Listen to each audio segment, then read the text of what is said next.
resuelto aceptar que no hay duda respecto de nuestras competencias. Creo que eso ha sido manifestado por las y los 5 integrantes. No hay duda que este tribunal es última instancia en materia electoral y tampoco hay duda respecto a que no podemos obedecer órdenes de autoridades incompetentes y en este caso menores también. Con esas palabras, la magistrada presidenta del Tribunal Electoral del Poder Judicial de la Federación, Mónica Soto, pues dio a conocer el fallo que se tomó, como suele ocurrir con las decisiones del Tribunal Electoral del Poder Judicial, por tres votos contra 2.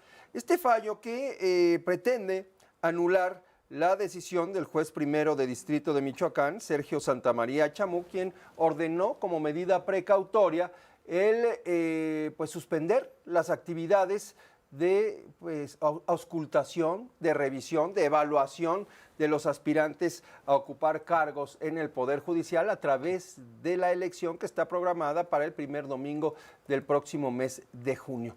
Todo parecía que iba a quedar así después de que el comité evaluador perteneciente al Poder Judicial había acatado la resolución del juez Sergio Santamaría. Ayer platicamos incluso con Felipe de la Mata, también integrante del Tribunal Electoral del Poder Judicial de la Federación, y él nos decía, los integrantes del Comité de Evaluación del Poder Judicial tienen que seguir adelante, tienen que retomar sus actividades, porque con esto ya no queda duda. Ellos habían suspendido su actuación pues ante la duda que se planteaba por la suspensión emitida por el juez primero de distrito de Michoacán. Bueno, pues las dudas no quedaron resueltas. Tan es así que los integrantes del comité evaluador del Poder Judicial han determinado que no van a acatar la resolución emitida ayer por el Tribunal Electoral del Poder Judicial. Estamos en contacto con la magistrada María Emilia Molina, integrante justamente del Comité de Evaluación del Poder Judicial, a quien saludo con mucho gusto. ¿Cómo está, magistrada? Buenas tardes. ¿Qué tal? Buenas tardes, Primitivo. Muchas gracias por el espacio. A ver, magistrada, ¿por qué no se va a acatar esta determinación del Tribunal Electoral del Poder Judicial?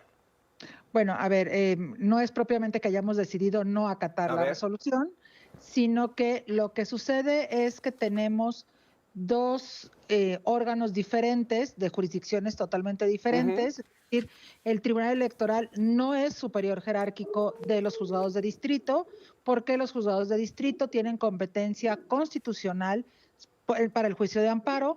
Y el Tribunal Electoral tiene competencia constitucional exclusivamente para temas electorales. Entonces, nosotros como comité tenemos no solamente la orden de este juzgado, sino hay dos órdenes de dos juzgados diferentes, en donde se nos dice que tenemos que suspender de manera inmediata el trámite que estábamos haciendo de evaluación. Eso nos había notificado antes, por eso fue que se emitieron los acuerdos, donde nosotros no ordenamos la suspensión, simplemente acatamos en obediencia a ese mandato judicial y suspendimos. Y ahora nos acaban de notificar el día de hoy una resolución del Tribunal Electoral, que es justo a la que se ha hecho mención, donde se dice se tiene que reanudar de inmediato. Esto quiere decir que tenemos dos órdenes judiciales de órganos totalmente independientes, las dos válidas, las dos vigentes, pero contradictorias. Entonces, acatar una implica desobedecer la otra. Y nosotros no podemos decidir, porque nosotros seguimos creyendo que estamos en un Estado de Derecho, no podemos decidir nosotros como autoridad a quien se le está dando una orden, cuál de las dos es la que vale más, porque no hay jerarquía entre los dos órganos. Entonces lo que hicimos fue hacer una solicitud de ejercicio de facultades previstas en el artículo 11 de la Ley Orgánica del Poder Judicial de la Federación, a la Suprema Corte. Esto puede sonar como muy técnico, pero en realidad es decirle al Pleno de la Suprema Corte que ellos sean los que nos digan a nosotros cuando hay este conflicto de competencias, donde hay dos resoluciones contradictorias que están igualmente vigentes y que son digamos, de la misma jerarquía, Entonces, la Corte es la que debe decir a cuál de las dos competencias corresponde y el comité lo que está pidiendo es que sea el Pleno de la Corte quien defina cuál de las dos resoluciones es la que debemos obedecer. Eso es lo que hicimos, Sí. no dijimos que no vamos a acatar ninguna de las dos, sino que pedimos a la Corte, todavía no, apenas lo presentamos, todavía no tenemos una respuesta ni siquiera de si lo han admitido, Sí. pero eso es lo que estamos pidiendo nosotros para que sea la Corte quien lo diga. A ver, entonces, cuando dice la magistrada Mónica Soto que no hay lugar para el fallo del juez primero de Distrito de Michoacán, Sergio Santamaría Chamú, porque es una autoridad incompetente y menor, ¿es un error?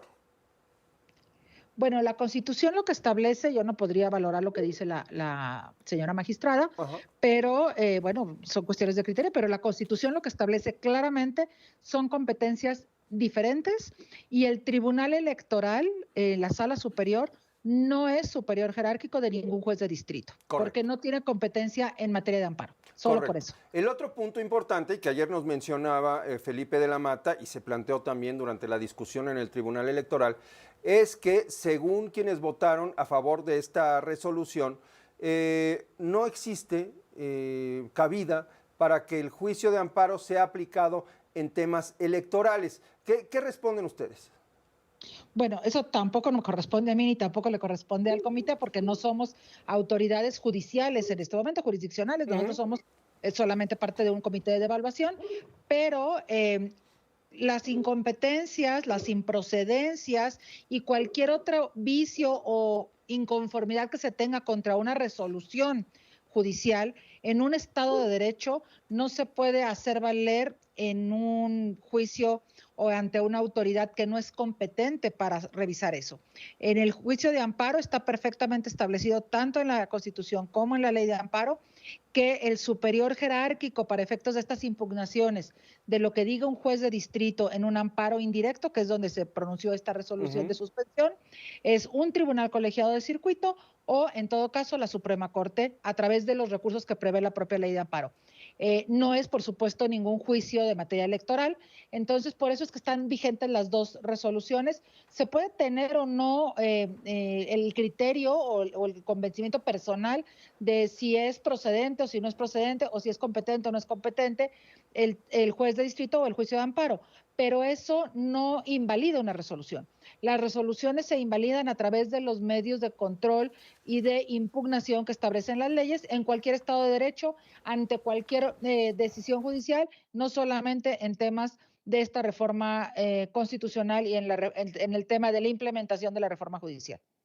Bueno, entonces, a ver, es que de verdad, genera confusión todo esto lo que está pasando, y más a nosotros, ¿no? Que no somos expertos en el tema, magistrada. Entonces, ¿tampoco al Tribunal Electoral le correspondía tomar esta decisión o sí?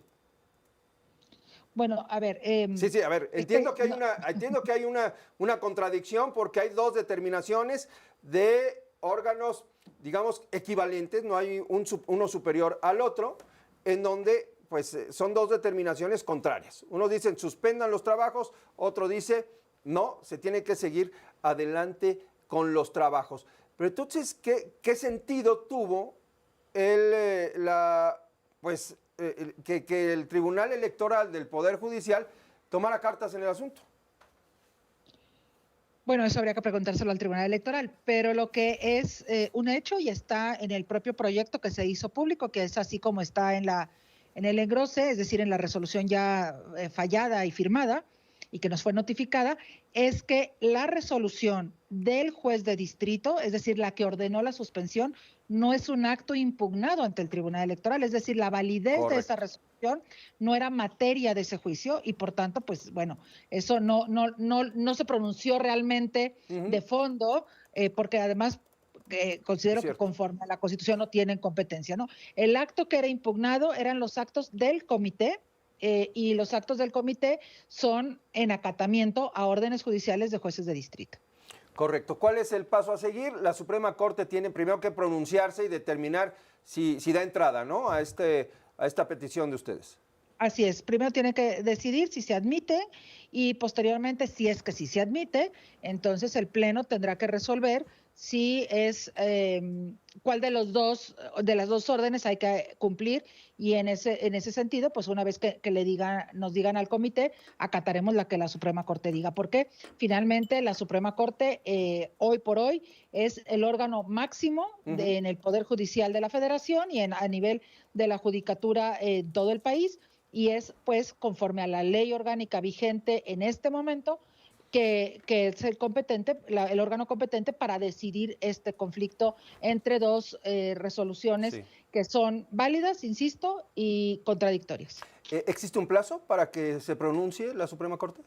No necesariamente, pero bueno, nosotros esperaríamos que la Suprema Corte, ante los tiempos tan apretados que tenemos, que hemos avisado desde el principio que esto va como demasiado a contrarreloj, pero bueno, esos son los tiempos que están, que pues fuera antes de los tiempos fijados por el Senado para la remisión de las listas de candidaturas, pues para poder, si es que se dice que tenemos que reanudar, tener el tiempo, aunque estuviera muy apretado, para poder hacerlo. Oye, ¿y cuánto tiempo les queda? Porque de verdad ya estamos muy cerca, ¿no?, del cumplimiento de todos los plazos en esta elección judicial aprobada por el Poder Legislativo. Sí, bueno, realmente la fecha que está señalada es que el 7 de febrero el Pleno de la Suprema Corte, no el comité, el Pleno de la Suprema Corte tiene que remitir al Senado. Bueno, ya veremos qué es lo que va pasando, qué tiempos nos dan y cómo podemos ir acatando las órdenes que nosotros, insisto, estamos convencidos que tiene que ser desde toda una estructura de Estado de Derecho, porque el Estado de Derecho, si se destruye completamente, entonces ya no vamos a tener nada que sostenga la democracia. Ese es el fondo, que se cumpla con las leyes y que se proteja justamente el Estado de Derecho. Por lo pronto, corren los tiempos, el plazo fijado pues es prácticamente en 2 semanas, entonces urge realmente que la Suprema Corte se pronuncie al respecto. Magistrada, yo le agradezco mucho que nos haya tomado esta comunicación y platicar con usted para la audiencia de Grupo Fórmula. Al contrario, muchas gracias por el espacio y pues por permitirme también aclarar un poco los puntos de quién y qué es lo que ha hecho cada una de las autoridades. Eso es fundamental, porque en esta historia de verdad que hay mucha confusión, hay mucho enredo, es ahora sí que solo para iniciados y a veces ni los iniciados lo entienden, ¿eh? Sí, claro, entiendo perfecto que está muy complicado, incluso para quienes nos dedicamos al tema jurisdiccional, pero bueno, estos espacios que nos hacen favor de abrirnos para que la sociedad se pueda entender un poco más y que pues también se asome un poquito a lo que dice el propio texto constitucional, a lo que no solo creernos las historias de que cada quien vamos contando, sino pues darles un poco más de información. Creo que es vital para que toda la sociedad pues sepa y pueda tomar sus propias opiniones. Gracias, magistrada. Buenas noches. Al contrario, muchas gracias a ustedes. Y bueno, mientras el suspenso priva en este comité del Poder Judicial, las cosas avanzan en el Instituto Nacional Electoral. En la medida de lo posible se avanza y ya están listas las boletas en cuanto a diseño para la elección de magistrados de circuito y jueces de distrito. Van a contener una serie de elementos como nombre del proceso electoral, cargo por el que se está compitiendo, la entidad federativa, circuito judicial, distrito electoral y especialidad por materia. Además, incluye instrucciones acerca del número de candidaturas por las que se debe de votar, los nombres de los candidatos divididos en 2, hombres y mujeres, el poder que postula a candidatura y las firmas de los funcionarios electorales. Hay que decir que para este caso, si los candidatos tienen un apodo, se permite que se incluya para también que sean apodos más fáciles de distinguir. Muy bien, se parecen a las viejas boletas de los pronósticos deportivos, ¿no? Pero porque incluye una gran cantidad de cargos. No, el primer melate, ¿se acuerdan? Exactamente. Uy, hace muchísimos años. Estaban más fáciles las boletas de los pronósticos y del melate. Bueno, vámonos a una pausa, regresamos.